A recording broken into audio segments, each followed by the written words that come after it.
কিছু মানুষ জাপানে বাজার করতে গিয়ে শাক সবজি চাল ডাল মাছ মাংস সব জিনিসের দাম দেখিয়ে বলছে শাক সবজির দাম অনেক বেশি আর মাছ মাংসের দাম অনেক কম হয়। আমরা শাক সবজি খাই না, মাছ মাংস বেশি খাই, সেটা যার যার ব্যক্তিগত ব্যাপার খাই।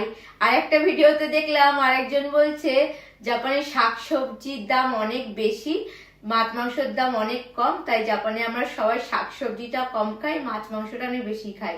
সবার কথা বলাটা একটু ভুল হয়ে গেল না? কেউ দামের কারণে খায় না, কেউ সময়ের কারণে খায় না।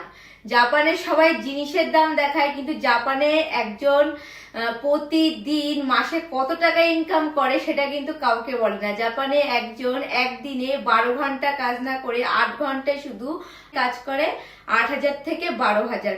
তাহলে বলো জাপানে জিনিসের দাম কেন বেশি হবে না? একদিনের ইনকাম যদি 8,000 থেকে 12,000 ইনকাম হয়, তাহলে সেই দেশে জিনিসের দাম তো বেশি হবেই। আর শুধু জাপান বলে না, বিদেশ মানে শাকসবজির দাম অনেক বেশি মাছ মাংসের তুলনায়, মাছ মাংস সেই তুলনায় অনেক কম।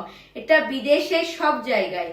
দেশে সস্তা, কারণ দেশে তো ফলন হয় ওইগুলো শাকসবজি, যে কোনো দেশে আমরা খুব সস্তায় পেয়ে যাই, কিন্তু বিদেশে তো শাকসবজি ফলন খুব কম হয়, যে কারণে দামটাও অনেক বেশি হয়। দেশে একজনের একদিনে ইনকাম 200 টাকা থেকে 400 টাকার মধ্যে, খুব বেশি হলে 500 টাকা।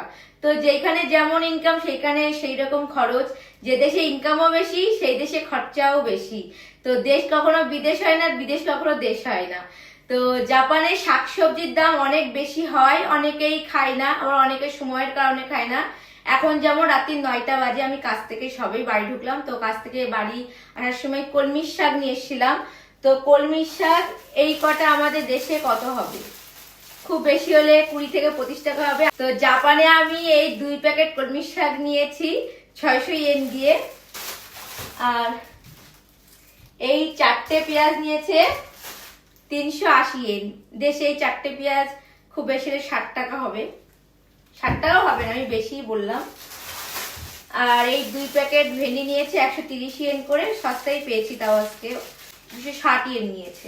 তো এই কটা ভেন্ডি খুব আমাদের দেশে 30 থেকে 35 টাকা নেবে। তো দেশে যেমন ইনকাম সেই রকম বাজারের দাম, আর বিদেশে যেমন ইনকাম সেই রকম বাজারের দাম। তো এখন রান্না করব হলো কলমি শাক ভাজা, মাছের মাথা দিয়ে ডাল, আর হচ্ছে এই কটা ভেন্ডি এনেছি, ভেন্ডি কটা আলু দিয়ে ভাজবো।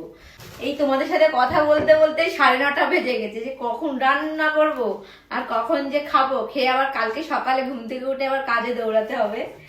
তো জাপানে শাক সবজি জিনিসপত্র সবকিছুর অনেক অনেক দাম, কিন্তু জাপানে ইনকামটাও অনেক বেশি,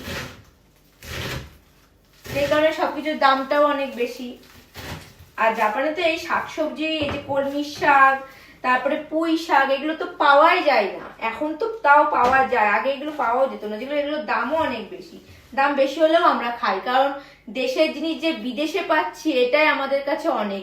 এগুলো তো মানে বিদেশে পাওয়ারই কথা না, কিন্তু পাচ্ছি, এটা তো আমাদের অনেক কপাল, আর খাইও অনেক মজা করে আমরা। তো আমরাও বাঙালি, আমরাও নিজেদের লাভ রেখে চেপে চুপে আমরাও শাক সবজি ফল মাছ মাংস দুধ সব খায়। জাপানে এই একটা ট্রেন্ড হয়েছে, সবার বাজারে গিয়ে শাক সবজি ফল চাল মাছ মাংস সব জিনিসের দাম দেখাবে সবাইকে, কিন্তু কেউ কখনো কিন্তু কাজের ইনকামের একদিনের এক মাসে কে কত ইনকাম করে এটা কিন্তু কাউকে বলেও না, দেখায়ও না। আমি একদিনে 9,000 টাকা ইনকাম করি 8 ঘন্টায়, যেদিনকে ওভারটাইম করি না। তো জাপানের সাধারণ একবেলা খাবারের দাম হচ্ছে 1600 ইয়েন, 1600 কি 1700 ইয়েন এরকম হবে। তো আজকে আমার বান্ধবী আমাকে ফোন করে বলছে যে জাপানে নাকি শাকসবজির দাম অনেক বেশি বলে, জাপানে নাকি কেউ শাকসবজি কিনে খায় না, সবাই নাকি মাছ মাংস খায়। তো আমার তো মানে শুনে এত লজ্জা লাগছে, এত হাসি পাচ্ছে। আমি বলছি না না, ওই রকম কোনো ব্যাপার না, সবাই দামের কারণেই যে খায় না এমন না, সবাই সময়ের কারণেও খায় না। আমি এই যেমন 9টার সময় বাড়ি আসলাম, এখন আমি এই কখন শাক পাতা কাটবো ধোবো রান্না করব। মাছ মাংস হলে কি হয়, তাড়াতাড়ি হয়ে যায়, মশলা করে কষিয়ে দিলে মাংস দিয়ে দিলে রান্না হয়ে যায়। 2 দিন মাছ মাংস খেতে পারি, মাংস রান্না করলে 2 দিন খাই, মাছ রান্না করলে 2 দিন খাই। এই শাক রান্না করব, আজকেই 2 জনার হয়ে যাবে।